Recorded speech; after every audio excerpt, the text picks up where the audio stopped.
Good morning. You're listening to Retake Our Democracy, 30-minute weekly show that airs at 8:30 a.m. each Saturday morning on KSFR 101.1 FM, your Santa Fe public radio station. And I'm Paul Gibson, the host of Retake Our Democracy. Today, I'm going to be doing a solo show during which I'll touch on a number of issues, with the overall theme being how democracy, such as we know it, is a participatory sport.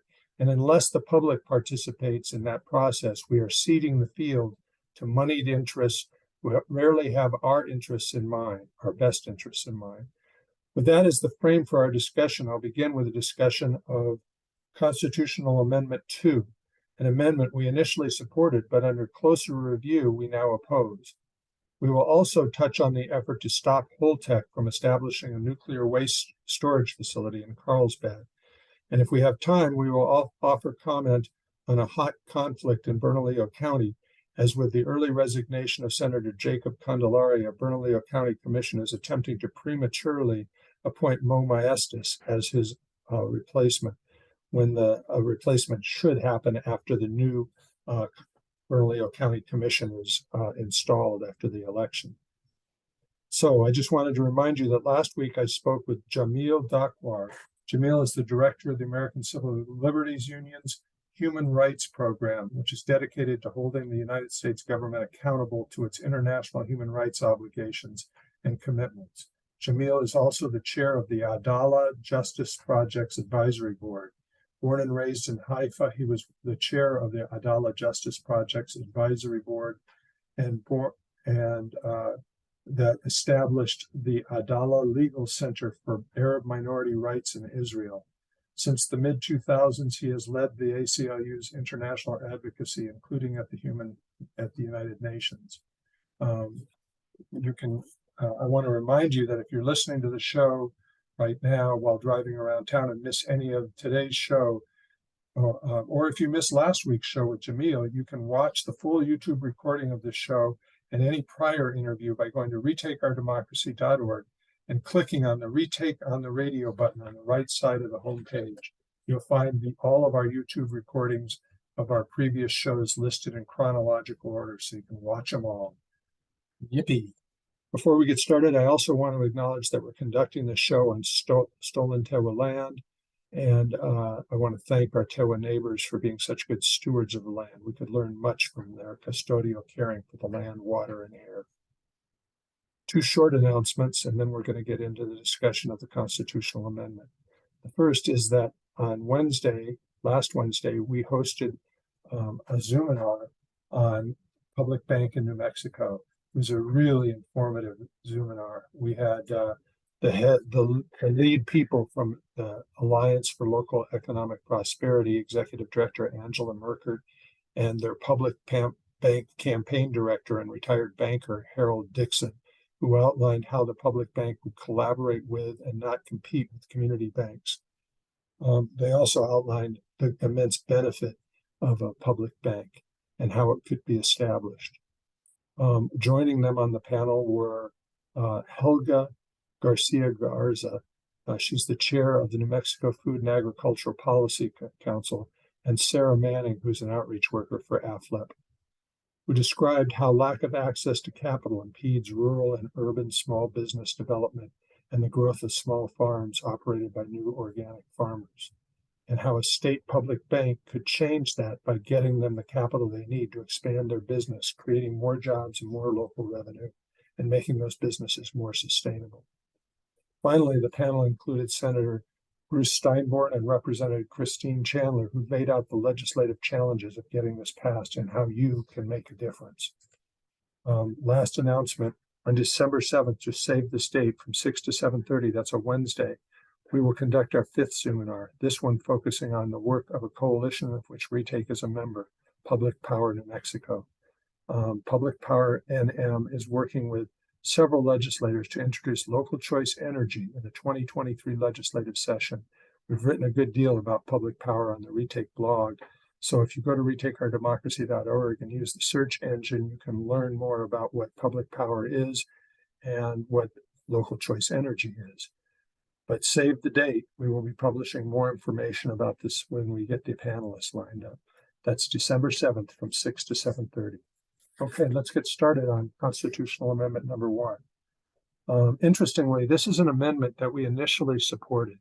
And so what happened was we had one of our members contact us, actually one of our board members, questioning whether or not we should support Amendment 2. And she had concerns. Thank you, Saraswati, for that, because that launched us into a review of an excellent 30-plus page report from the League of Women Voters. Now, take it, we understand that most voters do not have time to read 30-page analyses, but we did.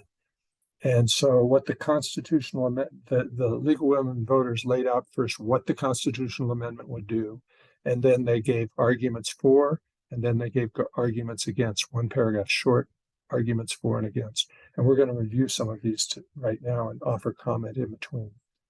So constitutional amendment 2 would amend Article 9, Section 14 of the Constitution, commonly referred to as the Anti-Donation Clause, to allow the legislature to enact statutes that authorize the state to spend money to assist in the construction of utility lines or other infrastructure for energy, internet, water, wastewater, and similar services for primarily residential purposes. If enacted, these statutes would be required to include provisions to safeguard public money and resources used for the utility line projects. Any provisions specifying the criteria, limitations, or scope for such projects would be left to the implementing legislation. So that is how the League of Women Voters outlined what the amendment is. So let's take a look at some of their arguments in favor. The first argument in favor basically says the amendment would increase access to essential utility services, something we all agree needs to happen. Broadband, internet, energy, water, and wastewater services are essential utility services in today's world. And some communities in New Mexico still lack these basic services. The private sector on its own has been unwilling or unable to invest in utility service line build-outs in many, particularly rural communities. Unless the current constitutional prohibition on the use of public funding is lifted to allow the state to form public-private partnerships, it may never be solved by the private sector on its own.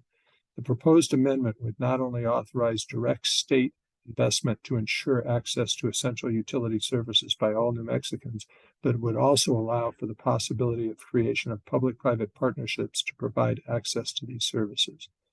So Retake's initial response to this, that sounds like a very compelling argument. There are equally compelling arguments to oppose. But first, here's another argument in favor. The amendment would increase New Mexico capacity to access federal funds. The current anti-donation prohibition limits New Mexico's ability to compete with other states regarding rural development and to access federal funding for such development projects.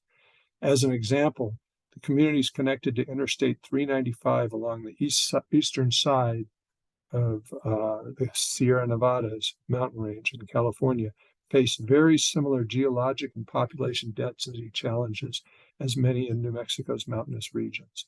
However, California was able to implement a program called Digital 395 that used state dollars to leverage a federal assistance program created in 2009 for private nonprofit internet providers to develop internet infrastructure connecting those communities.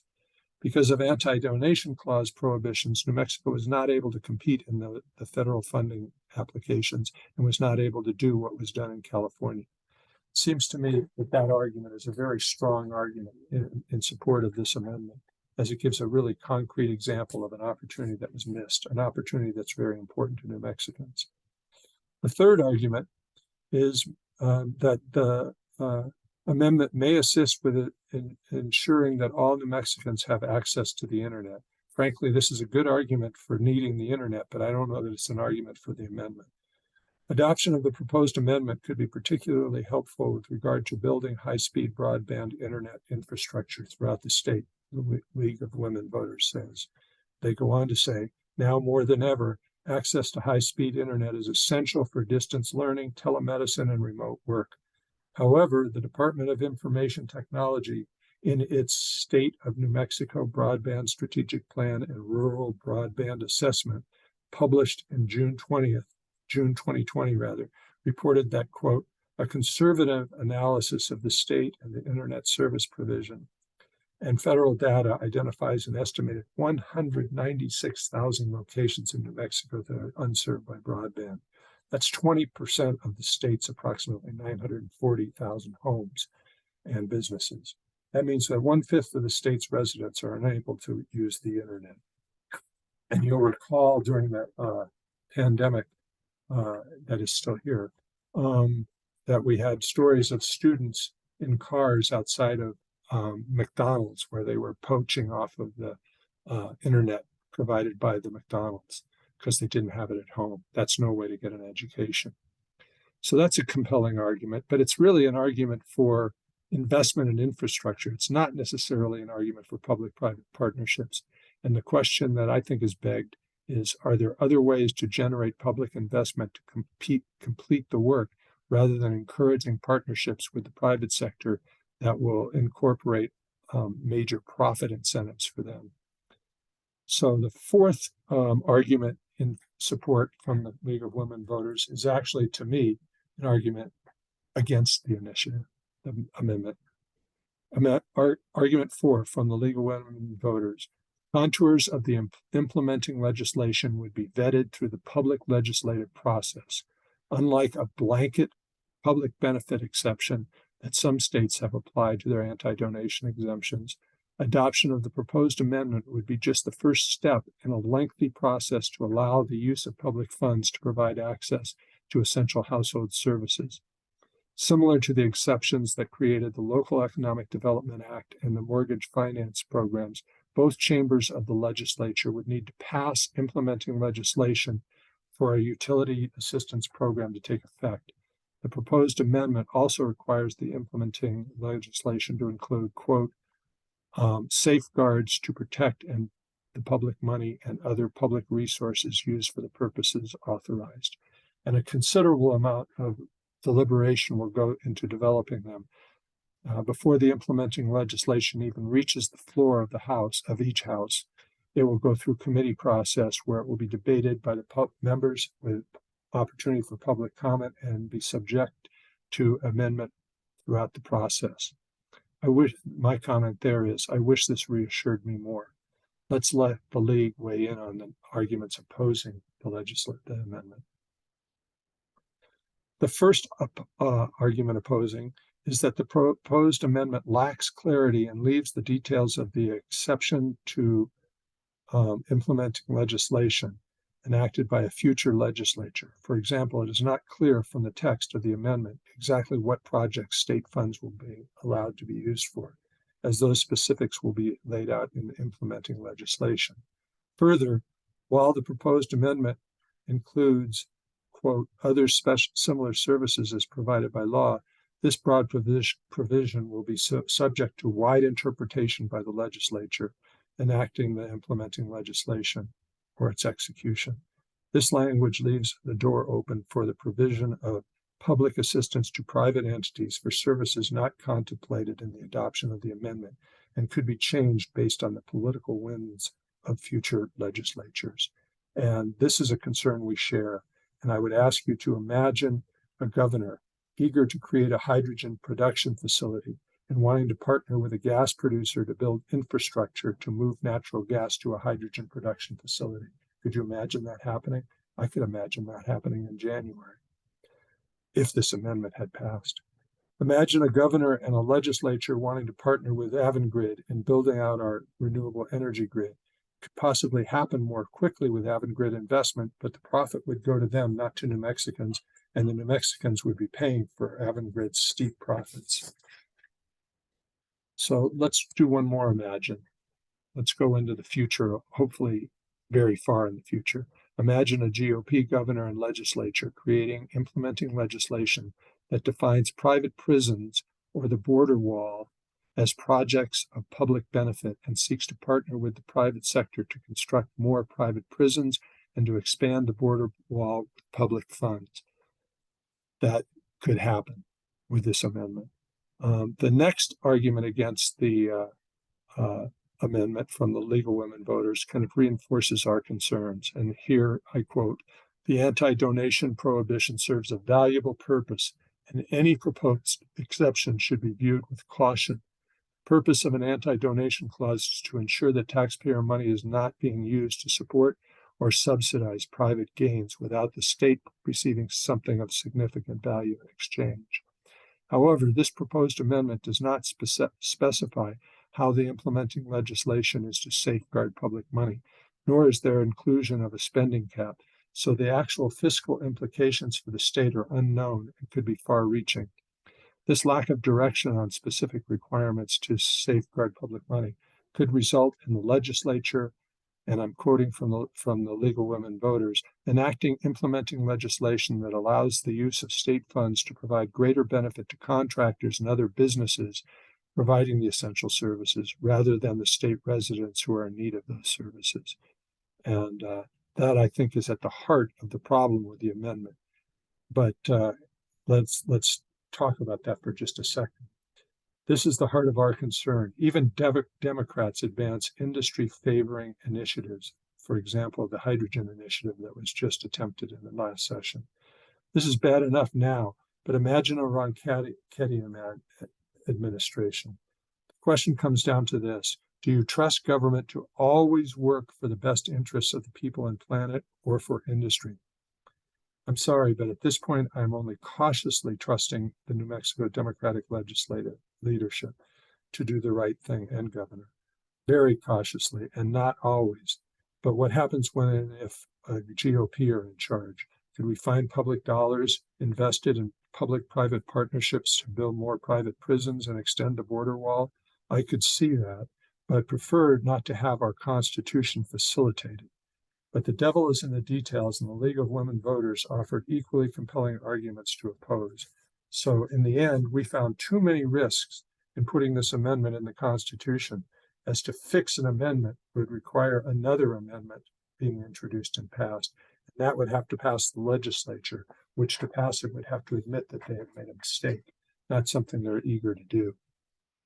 So we laid this out in part to share our opposition to Amendment 2, but we think this also illustrates our larger point that being an informed participant in the democratic process requires a good deal of time and attention, and it's a more time and attention than most people have. So, for example, our superficial review of this amendment was to support it, but under closer review, we determined that this amendment had serious flaws. To be effectively engaged with the political process and the electoral process takes time, and we understand that at Retake, that not everyone can devote the time that Retake has to research needed, or the research needed to understand the nuances of each bill, amendment, or candidate running for office. So one of Retake's fundamental purposes is to keep people informed and make it easier for them to be engaged in the political process, effectively engaged. So we had asked you to maybe go to retakeourdemocracy.org, and you can find our analysis of Amendment 2 and 3. We published a blog on that on Thursday rather. I'm recording this on Friday. So you can take a look at that, and that should be at the top of the homepage. And then while you're there, look around Retake Our Democracy. We have a lot of interesting resources and information on that website. We've been doing it for 6 years, so there's a lot of stuff there. So tour it a little bit, maybe use the search engine to click on, to search for any issue you're interested in, climate change, Holtec, whatever interests you, abortion, and you'll find a number of posts there on that topic, I'm sure.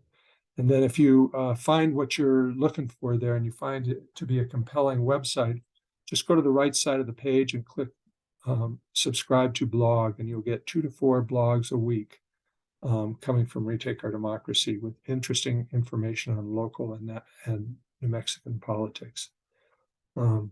So let's shift gears for just a second and let's talk about Holtec's nefarious plot to create an even greater sacrifice zone in New Mexico, like we need more things to be sacrificing for. We've already got a sacrifice zone in the Permian Basin and in Four Corners, but the plan here is to create a centralized interim storage facility.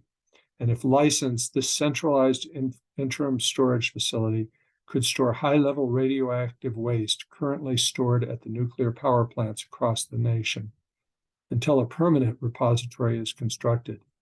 And applicants have discussed storing the waste for up to 100 years. So we're not talking very temporary. I mean, they're talking about interim. That interim is not 100 years. But there are big issues with this. So what are some of the issues? Well, high-level nuclear waste is one of the most dangerous substances on the planet. The waste emits invincible gamma radiation through the thin casks it is transported in that can be dangerous to our health, especially to women and children.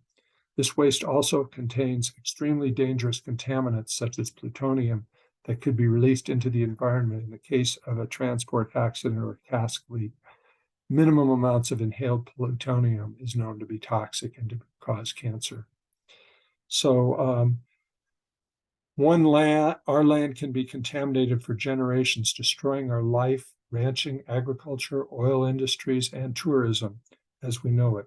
Visitors spent $186 million in 2015 in Lea County alone. All that revenue could be threatened if Southeast New Mexico became the nation's high-level radioactive waste nuke dump. The nuke dump also threatens $270 million of agriculture industry in Lee County and $140 million in agricultural industry in Eddy County.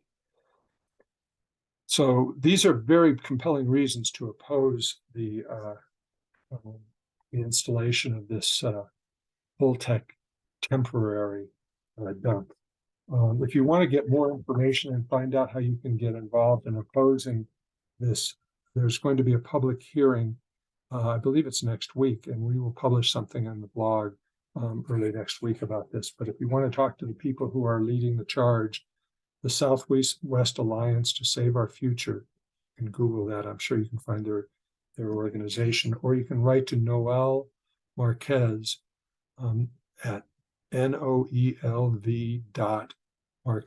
M-A-R-Q-U-E-Z, @gmail.com.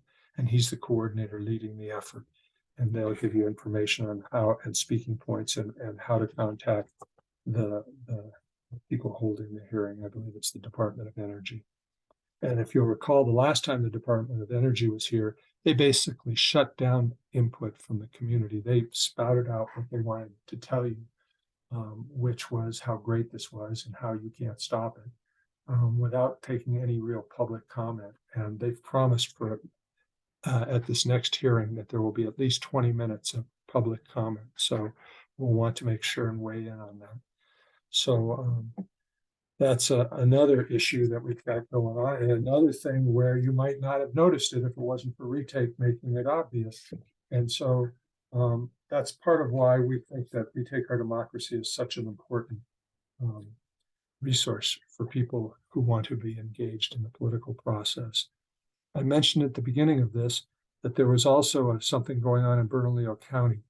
Earlier this week, the Bernalillo County Commission decided to circumvent the chair's authority's set meetings and called for an emergency meeting to appoint outgoing Senator Jacob Candelari's recently vacated seat. Candelari had promised to resign on December 31st or January 1st and decided to do it early so that he could handpick his successor. And he is working with a majority of the current Bernalillo County Commission to try and rush the election, the selection process to October 31st. That's Monday. And we're trying furiously to oppose that. There is a move afoot to, because what's basically going to likely happen in the election, there's 2 seats up for grabs in the election, and one of them is to replace, both of them are to replace Democrats in name only with good progressive Democrats. So the constitution of the Bernalillo Commission would change from 3-2 conservative to 3-2 progressive. and Mo Estes and Jacob Candelaria are not interested in seeing that kind of commission appoint, because they will not appoint Mo Estes. Senator Pope, Harold Pope, is putting his support behind Julie Radoslovich, who is purported to be a very progressive woman and also is currently enrolled in eMERGE, so she's getting her education there. And so it's quite likely that that if the election was going to be, or the selection process was to happen in at the first hearing after the election, Commissioner O'Malley would appoint Radoslovich, or would nominate her. And if she got 3 votes, that would be it. That would be the recommendation, and the governor would appoint Radoslovich. So that's another one of those kinds of things that could easily slip past your attention. And so it's really important to make sure that if you're going to try and be engaged in the process, that you have the resources to do so. And we think Retake Our Democracy provides a valuable resource for that. So again, go to retakeourdemocracy.org, click on the subscribe to the blog, and you'll be kept informed, I promise you.